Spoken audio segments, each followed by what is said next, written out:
ទាំង8របស់ព្រះបាទជ័យវរ្ម័នទី7ច្បាប់ទី1ទឹកអម្រែកមេដឹកនាំត្រូវតែជាមនុស្សអព្យាក្រឹតមិនលំអៀងនិងថ្លឹងថ្លែងកូនទោសឲ្យបានត្រឹមត្រូវ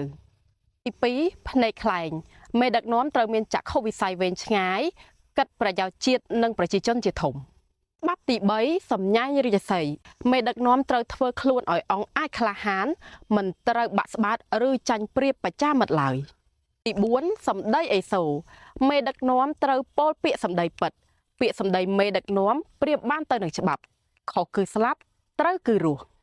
ច្បាប់ទី5ធ្ងោព្រះឥន្ទមេដឹកនាំជាមនុស្សដែលមានការអត់ធ្មត់ខ្ពស់លះបង់សេចក្តីសុខផ្ទាល់ខ្លួនដើម្បីរាស្ត្រ1សុបិនសួរមេដឹកនាំត្រូវហ៊ានសុបិនធំ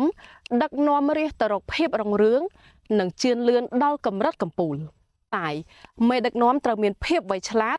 ស្គាល់ពីល្បិចសត្រូវមើលធ្លុះបញ្ហាចំពោះមុខនិងពេលអនាគតច្បាប់ទី8សបាយស្រមោចមេដឹកនាំត្រូវបណ្ដុះគំនិតសាមគ្គីភាពដល់ប្រជាជន